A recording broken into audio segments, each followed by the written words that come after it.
kesempatan waktu ya, kesempatan waktu untuk bertatap maya ya, melalui Zoom meeting ini. Mohon maaf mungkin Zoom meeting ini masih belum saya gunakan atau dengan alasan masih gratisan. Tapi insya Allah lah, mudah-mudahan bulan depan saya harus upgrade untuk berbayar.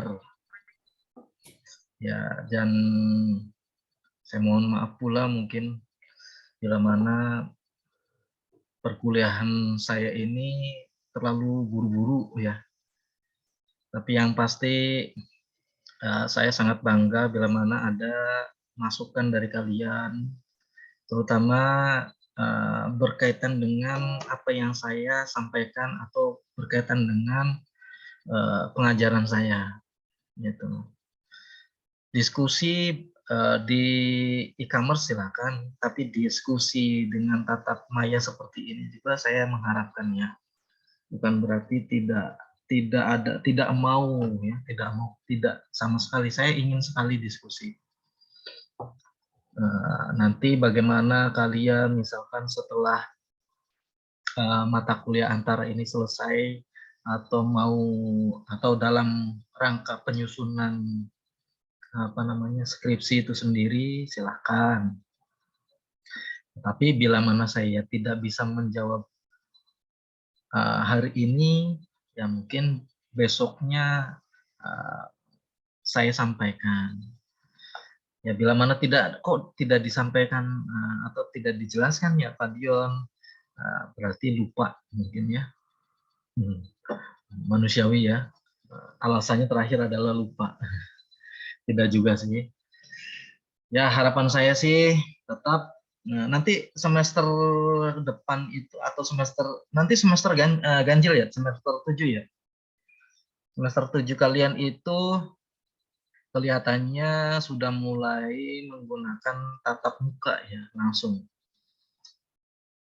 Jadi tatap muka ya, mudah-mudahan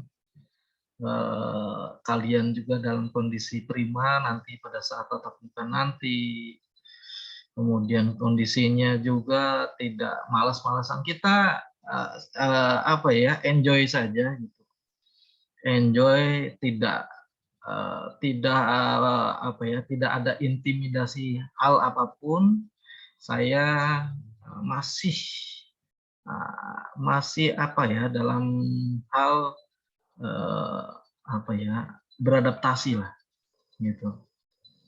Dan saya mengharapkan dari kalian dengan adanya adaptasi, mohon dorongan yang positif ya.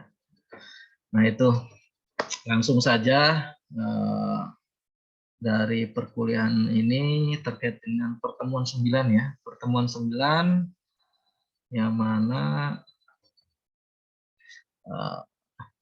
saya perlu menyampaikan kembali, jangan lupa 5M ya, tetap dikerjakan secara kalau bahasa itunya secara tartil mentiti gitu ya, atau secara kontinu, bukan diskontinu tapi secara kontinu. Karena ya wabah itu sebenarnya masih ada, cuma ya entah apakah berkurang kualitasnya atau ya artinya jangan sampai ada kuantitas lagi ya. Itu serem juga. Tujuan untuk materi sekarang ya adalah mahasiswa mampu memahami dan menjelaskan tentang evaluasi kualitas sistem informasi. Ya, intinya ada di kualitas sistem informasinya. Gitu ya. Evaluasinya kan kemarin. Kemarin apa? Kemarin pertemuan 6, 5, 4, 3 ya. Itu kan membahas terkait dengan model evaluasi dari sistem informasi. Untuk apa sih? Yaitu tadi mencapai kualitas sistem informasi yang diharapkan dari si penggunanya. Gitu. Itu sebenarnya, Mas. Ya, kalian yang nanti keluar selesai itu atau selesai kuliah atau lulus jadi sarjana ini diharapkan ya tadi adalah eh, memahami terkait dengan apa evaluasi dari sistem informasinya itu sendiri. Kalau sudah memahami, berarti kalian nanti ke depan bila ditempatkan di tempat kerjanya itu pas sebagai maaf mungkin di divisi sistem informasinya, berarti kalian salah satunya salah satu tugas pokoknya adalah bagaimana sih menyikapi terkait dengan kualitas sistem informasi tersebut. Ya, itu. Akhirnya ya untuk apa sih untuk ke depan, masalahnya ke depan penggunanya biar wah ini ribet banget ya sistem informasinya, kok tidak apa ya familiar atau tidak apa ya tidak mudah untuk digunakan, kayaknya rumit gitu. Nah itu berarti kalian sudah harus memberikan rekomendasi atau memberikan analisa, sehingga analisa itu untuk perbaikan ke depan. Tidak hanya memantau, tetapi mengevaluasi. Kalau memantau, mungkin setiap hari kalian memantau. Mana ada masalah tidak? Sistem informasinya. Wah, lancar bos. Oke. Nah, seperti itu. Selanjutnya adalah isi dari materi ini. Yang pertama adalah perspektif, masih itulah kita tidak jauh-jauh lah kualitas dari sistem informasinya. Nanti mungkin ada tambahan nanti di pertemuan ke-10. Hanya pertemuan 10 ini belum saya siapkan ya, belum saya siapkan karena saya kemarin alasan nih ya, alasan. Saya kemarin itu ada keperluan dan salah satunya adalah berkaitan dengan pendosenan saya, kemudian terkait dengan hal lain, ada hajat gitu ya, yang tidak bisa saya tunda. Kemudian sistem informasi pada organisasi. Apa penting? Nah itu silakan. Itu kan jadi apa namanya pertanyaan untuk kalian. Apakah penting sistem informasi untuk organisasi? Kalau tidak penting, kenapa harus ada sistem informasi pada organisasi ini? Dilihat dari apakah manfaatnya. Tidak ada manfaatnya sekali, nah itu kan bisa jadi evaluasi. Ya, kemudian kita ada apa ya? Sorry ini diskusi. Kita diskusi langsung, saya harapkan ada. Misalkan ada pertanyaan, bagaimana sih? Mengapa harus dievaluasi? Mengapa harus apa? Memiliki nilai terhadap kualitas sistem informasinya? Ya, mungkin bisa jadi kalian bisa apa? Menjelaskan atau menguraikan, oh ternyata ini Pak, dengan adanya evaluasi ataupun sistem informasi itu berkualitas atau tidaknya, ya tadi dari evaluasi itu Pak, oh evaluasi seperti apa yang kalian gunakan, misal, oh ini Pak, saya menggunakan tanpa, yang mana hanya penggunanya saja yang dititik beratkan, oh itu misal itu ya. Dan ini nanti ada pembahasan atau kesimpulan dari pertemuan ini. Ya, kembali lagi saya harapkan dan saya mohon maaf bila mana saya dalam penyampaian saya terlalu buru-buru ataupun kurang jelas ataupun hal-hal yang lain yang sekiranya beda pendapat ya. Beda pendapat itu baik ya, tetapi yang sifatnya negatif ya lebih baik kalian apa namanya tahan dan memberikan solusi atau yang sekiranya Mengkritisi itu bagus, kritis itu secara keilmuan, tetapi kalau vokal bukan secara keilmuan. Ya, vokal itu tidak secara keilmuan, tetapi mengkritisi misalkan penyampaian saya dengan, oh Pak, menurut ini dengan, nah itu berarti kritis. Kritis, artinya kritis itu bukan kondisinya genting ataupun apa tidak, tapi kritis ini lebih ke arah sudut pandang yang lebih lebih luas gitu aja. Ya. Kemudian yang tadi adalah perspektif. Perspektif, jadi yang saya tulis adalah penerapan sistem informasi pada jajaran pemerintah dan lembaga di bawahnya diharapkan dapat menjadi kunci sukses. Artinya di sini adalah pemerintah itu sebagai organisasi, gitu. Organisasi, lembaga, organisasi sebagai yang dibawa apa? Yang diharapkan dapat menjadi kunci sukses dari sistem pemerintah berbasis elektronik atau biasa disebut disingkat, ya. Itu SPBE. Kalau SPBE bukan apa namanya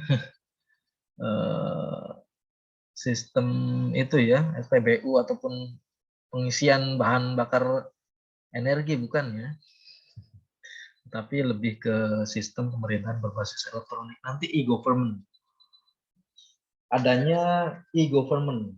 Nanti e-government itu kan cakupannya luas, gitu. Ada apa namanya layanan digital, ya. Layanan digital seperti apa sih Pak? Gitu. Ya, pemerintah banyak, apalagi ada kaitannya dengan sebagaimana e-commerce ya. E-commerce tahu kan? E-government, e-commerce artinya di situ e-commerce itu ada suatu kebijakan kalau pemerintah itu mengeluarkan kebijakan atau regulasi. Nah, dengan memberikan perizinan. Nah, itu termasuk ada yang namanya e-bisnisnya gitu. Ini lingkupnya bisnis. Ada e-government, ada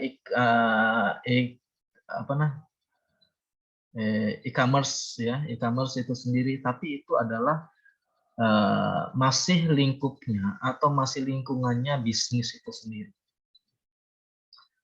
Gitu. Kenapa ada bisnis? Karena di situ ada beberapa alur data, ya, alur data. Kalau kita ada data yang kita apa namanya, yang kita cari adalah data kan. Ada data yang perlu kita olah kembali. Gitu. Di situ juga mungkin ada terkait dengan benefitnya atau finansial ya, keuangan pasti ya. Karena kalau bisnis tanpa ada lingkup keuangannya sendiri berarti bisa jadi itu bukan bisa tidak termasuk dalam hal lingkup bisnis. Gitu. Karena keuangan atau manajerial itu sendiri sudah sangat krusial sekali kalau ya taruhlah ada sistem informasi pegawai. Kalau memang efeknya bukan pada gaji, ya nanti pegawainya itu sendiri ya dianggap males buat apa ngisi kehadiran. Lagian juga kan dikontrolnya juga nggak begitu ketat. Nah, pasti harus ada efeknya dari sistem kehadiran tersebut. Efeknya entah itu pada pengajian ataupun terhadap ataupun unsur-unsur lain yang berkaitan dengan kepegawaian. Ini saya sambung menyambung saja ya seperti itu. Ini saya dapat itu dari si Pamungkas ya, dari jurnalnya Jiko, Jurnal Informatika dan Komputer. Ada pertanyaan saya nih yang terbesit di pikiran saya, mengapa perlu sistem informasi yang berkualitas? Mengapa sih gitu? Sebelum saya melanjutkan lagi apa materi saya, ya, saya sedikit apa ya, ada yang sedikit saya anggap itulah proses lah untuk kalian, yaitu tadi mengapa perlu sistem informasi yang berkualitas. Menurut kalian apa? Mungkin bisa disampaikan. Saya yakin gini, salah benar nggak jadi soal ya. Menurut pandangan Anda gimana? Mengapa sih perlu sistem informasi yang berkualitas? Tadi kan sedikit saya jelaskan. Ada yang mau jawab?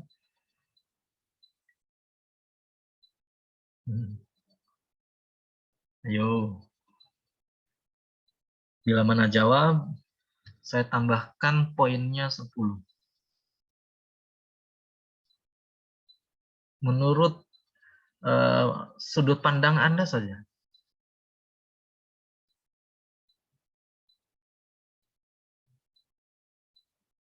Oke. Pak, coba saya jawab, Pak. Iya, silakan. Siapa ini? Dengan siapa? Parianto, Pak. Wah, Parianto. Sehat, Parianto? Alhamdulillah, Pak, sehat. Oke, gimana Pak Rianto? Menurut pandangan Pak Rianto, sistem informasi yang dibangun tepat sasaran, Pak. Tepat sasaran. Ya. Oke, selain tepat sasaran apa lagi? Pokoknya kayak di tempat saya, pokoknya ya Pak, ada sebuah sistem persuratan gitu Pak, surat masuk segala macam. Berarti kalau tepat sasaran relevan ya Pak ya, sesuai. Ya, betul, relevan. Oke, itu. Oke, bagus Pak Rianto. Pak Rianto, oke, terima kasih Pak Rianto. Oke, saya lanjut kembali ya. Ini sudah ada remaining meeting time. Terima kasih Pak Rianto. 10 tambahan 10 poin untuk Pak Rianto dalam momen kita diskusi ya. Tapi kembali lagi, semangat Pak Rianto. Yang lain pun jangan sampai jangan sampai berlemas-lemas lah masa kalah dengan Pak Rianto gitu. Ya, saya tahu Pak Rianto ini kan sudah berkeluarga. Betul Pak Rianto ya? Saya mungkin paling tua kali Pak. Wah, aduh, jangan dianggap paling tua Pak. Bapak ini bisa jadi jangan bunyinya paling tua, tapi senior Pak, gitu. Oh, siap. Oke, kalau paling tua saya takut nih Pak.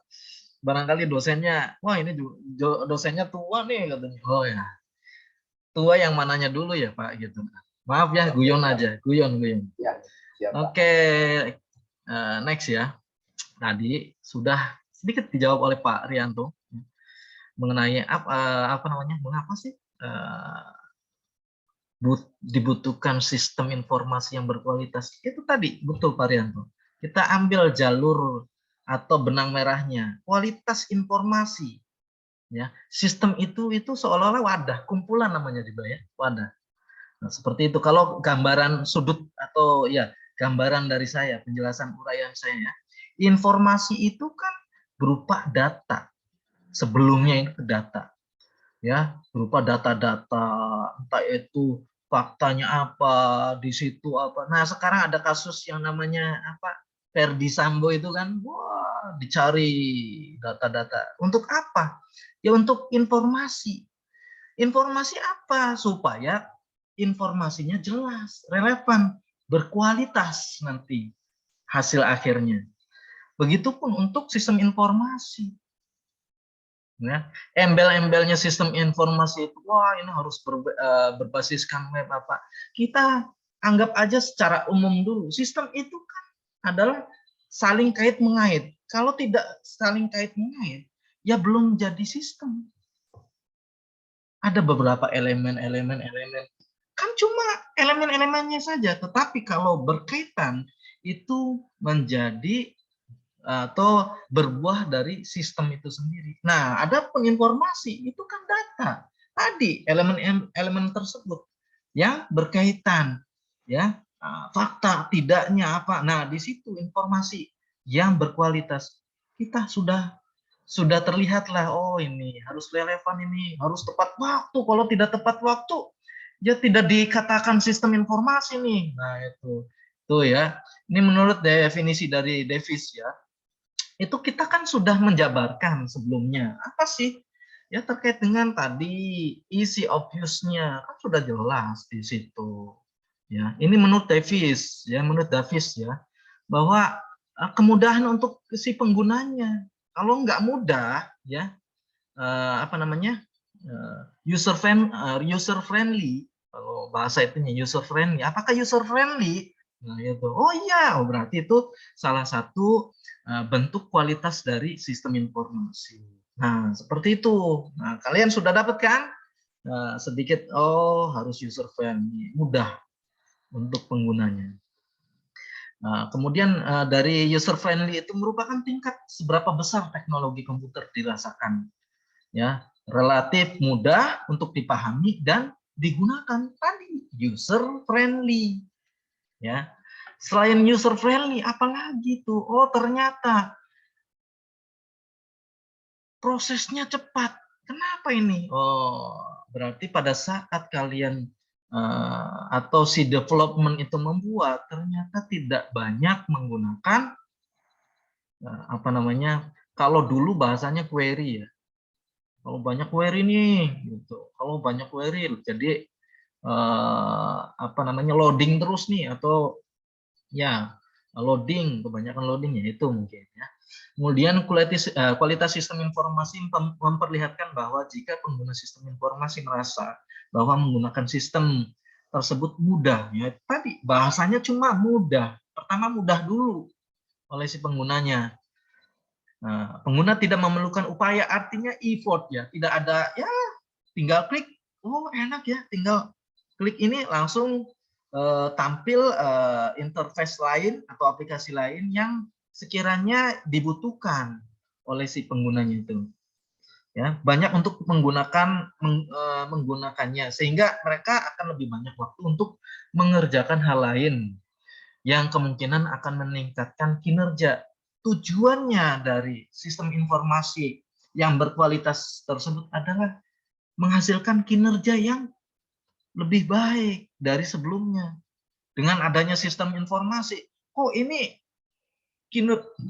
produktivitasnya kok menurun? Kenapa ini? Oh, ternyata tadi tidak tepat waktu, ya, relevansi yang diinginkan atau kesesuaian, ya, keakuratannya, oh tidak akurat nih. Wow.